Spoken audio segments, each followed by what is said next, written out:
Really looking forward to this bantamweight contest that's been scheduled a few different times between Umar Nurmagomedov and Sergey Morozov coming in from Kazakhstan. And Matt, for M1 Global's former champ Sergey Morozov, you just watch a couple of fights and you get hooked. This guy has one of the more entertaining styles that you're going to see. And one of the things with Fight Night Picks and with myself, I know we've had a boxer in our logo for the longest time, and a lot of people ask, well, some people ask, do you guys ever cover boxing? Not a lot. However, I've been watching a lot of boxing. And I have to say that I'm going to borrow a term from boxing to use for Sergey Morozov. Because if you do go back and watch a lot of those fights, he's more of a puncher and less of a boxer. He's the type of guy that he'll use a little bit of his jab, but it's a lot of his power punching, not a lot of his footwork. He can throw absolute cinder blocks for some of these lower weight classes. And if you go back, I mean, he's on an absolute heater with a 5-fight win streak coming into this one. You look at the last two for the titles against Alexander Osetrov and Josh Reddinghouse, rematch that they had in his last fight over a year ago. And the guy will put his opponents either out or he will rock them very, very badly, especially in that last fight against Reddinghouse.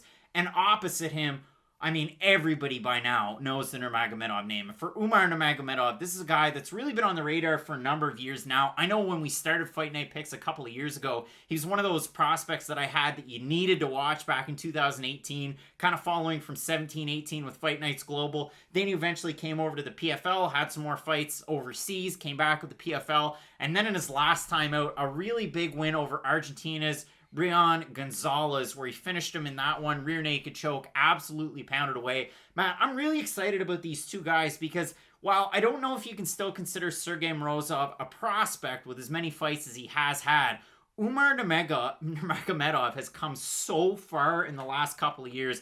I went through his last 5 fights, watched them, detailed them round by round. I don't know if I've done so much tape study for just one fight, but this one really piqued my interest because, again, a guy that I've kind of followed for a long time, not even from afar, really focused in on his career. Sergey Morozov, when I was really starting to get into M1 Global at the same time, was really making moves and starting grooves.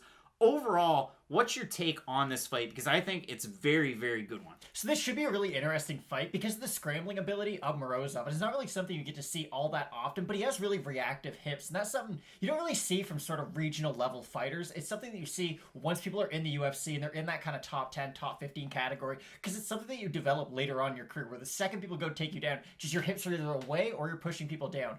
Morozov has that skill, and it's something you don't really see often for guys coming into the UFC. And he's going to have to use that against a guy like Umar Nurmagomedov, where Nurmagomedov's very interesting because he's not like a Khabib where he's just trying to push you up against the cage and then the rest of his game can kind of start getting put together. For Umar Nurmagomedov, he'll really just go for volume takedowns no matter where you are in the cage, and that's the really interesting thing that's more specific to him than it is some of the other Nurmagomedovs. He won't just get the fight up against the cage and then shoot for takedowns from that position. Now, yes, his better takedowns come from there, and he can really weigh on his opponent by doing so, but he's also great at just going for open cage takedowns. And that was one of those things, especially in those notes. So you go back through the last 5 fights, and his fifth to last fight was over with the PFL, and he took on a really good prospect. You have to make sure that you pencil this guy down somewhere or leave it in your memory bank. And it's a difficult name to pronounce for us in North America. But he took on Syed Yokub Kakramanov, and if you watch that fight, it was a good fight overall. But at that time, you could see Umar Nurmagomedov at the time was pushing Syed Yokub up against the cage, and he just kept kind of pushing him. Wasn't really working the takedown a whole lot, but you could tell that he was such a polished striker that he could really get things done on the feet. He throws out a great push kick with his lead leg, and it goes high, and it's quick. He throws a ton of question mark kicks, and out of these last 5 fights, it's just about every fight, he throws 5 or 6 of them. If you don't believe me, it's absolutely insane to watch. He has great pressure with his hips. He can really kind of counter everything that's brought at him. And Matt, honestly, the only thing that I saw in all of those fights, the only one weakness, was when he goes to throw that push kick, and a couple of announcers brought it up, I believe it was at the PFL, the fact that when he does that, he can get countered. And in that fight against Syed Yokub Kakramanov, he did get caught and cracked. He kind of popped down to the mat and popped right back up to his feet, got pushed up, continued on in that fight. That was the only time I saw him dropped. I even saw him remotely hurt. But if you look at the other fights, the fight against Wagner Lima for the title, that one was Battle on Volga 10, kind of a GFC partnership. Wagner Lima stood no chance in that one. That guy was kind of brought in to fail. You see that especially with some of these Russian promotions where they bring in Brazilians. Unfortunately, it is something you will see looking through both guys' records where they'll have fights that they were kind of put into to win in the first place. And it is always hard to get a judgment for where a guy's skill set is when you do see a lot of opponents like that in their past. But for Morozov, not to steal your thunder, but I am worried about what you would say. Nurmagomedov will be somewhat stationary after he throws, and we see this again from some fighters. For Morozov, he can kind of get one of those Aaron Pico-esque knockouts if he is timing the kicks of Nurmagomedov, where how Amanda Nunes kind of did the reverse when she fought Holly Holm. Amanda Nunes was constantly waiting for Holly Holm to do that oblique kick, and then she was going to time her own head kick off it. If you're facing a kicker and he is starting to get lazy with his kicks, Morozov, and especially with the ungodly power that he possesses, could crack Nurmagomedov with any shot coming over the top when Nurmagomedov decides to go for kicks. I mean, Sergey Morozov coming into this one, he's a master of sport and mixed martial arts, and again, he's very good counter striker, hits with a ton of power. That Reddinghouse rematch is really good opportunity. Now again, M1 Global 102, it was held in Kazakhstan. You got a fighter who's from Kazakhstan. You know how it's going to work, but in that fight, it was highly competitive. And if you look at rounds 4 and 5, Morozov started to kind of go a little bit over. The power bar was starting to drain. Reddinghouse really got into some really good positions, especially with the wrestling, the scrambles. He had Morozov's back a couple of times for rear naked opportunities, and he had one that was almost totally sunk in, but Morozov able to get out of it. But to move back over to Nurmagomedov, you look at that fight against Wagner Lima, it is what it is. He wins a decision. It wasn't one of the better fights that you've seen of his career. You didn't see a huge progression. You go and look at the fight against Taras Grishkiv over with GFC. That was another one where Grishkiv 16-7 is the record, but if you have a look at it, it's full of salt. It's nice It's table salt. But you look at it, Grishkiv goes hard overhand right, runs in, tries to take Nurmagomedov down, and gets brought down to the mat and submitted in that one. You go to his next PFL fight against Sidmar Onorio, a guy who had a loss to not just Aljamain Sterling, but Jimmy Rivera. He was nearing 40 years of age in that fight. He pulled guard in the first minute. It made no sense. And it was all Nurmagomedov. And Nurmagomedov was fine to play with him on the mat. So you at least know that he's confident in his ground game, and you know how confident he is in the striking. And then in his last fight, just over a year ago, again, against Argentina's Brian Gonzalez, and that one wasn't really close whatsoever. So we have seen a big progression from that. Fit the last fight with the PFL all the way to his last fight. Now, it's been unfortunate, like I said, the fact that Umar Nurmagomedov has been booked for many fights. In 2020, he was booked for 3 different ones.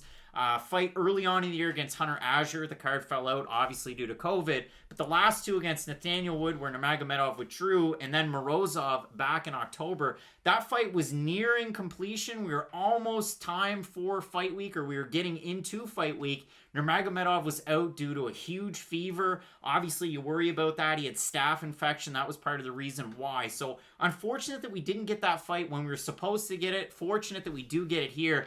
The other thing about these two guys, Mike Swick had an interview with Umar Nurmagomedov on his YouTube channel. Nurmagomedov shared the fact that he and Morozov trained together. Couldn't remember if it was 2015 or 2016, so they'd at least sparred together in the past. And the one other note that I had on this fight, the fact that Sergey Morozov, for as extensive as his record is, he competed and medaled in the European or Asian and World MMA Championships.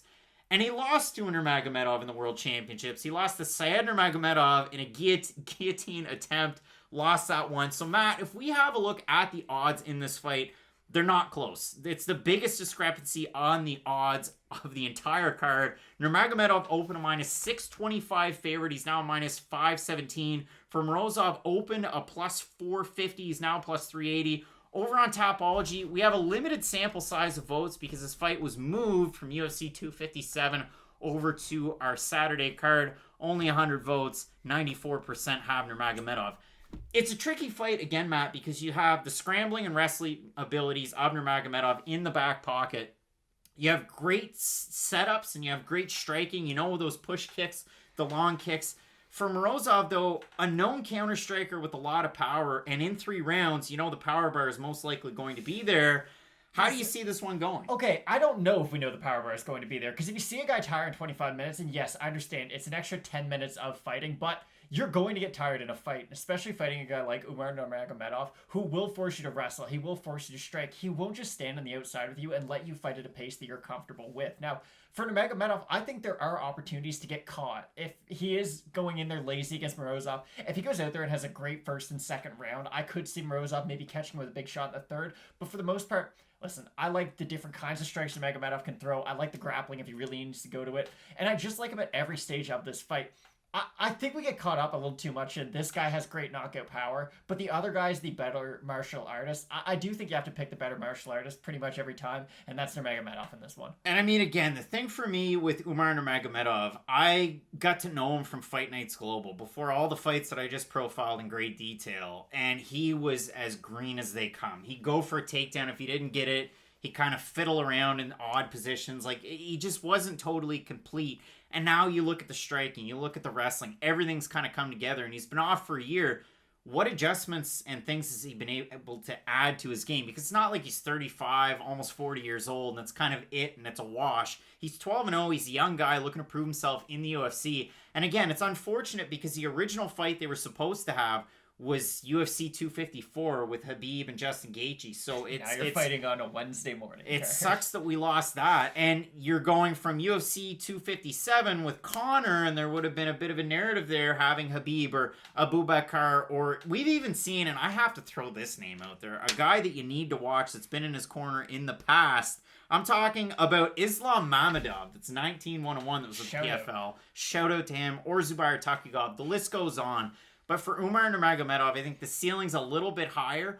Although, saying that, I wouldn't be surprised, again. The ceiling's so much higher for Umar. Sergey Morozov goes in there and looks to counter and looks to land. If he's really, really patient, you never know. But if he waits until the second round, the third round, and nothing's come to him that far, it's going to be a wash. You have to go with the favorite here. I'm going with Umar Nurmagomedov. You're in agreement here. We're both going with Russia's own Umar Nurmagomedov. Matt, we have a great card coming up from Fight Island in Abu Dhabi, headlined by Michael Chiesa and Neil Magny. Really looking forward to that and the rest of the card. Just keep it locked in with Fight Night Picks, Matt, as we always say. Let's get into it.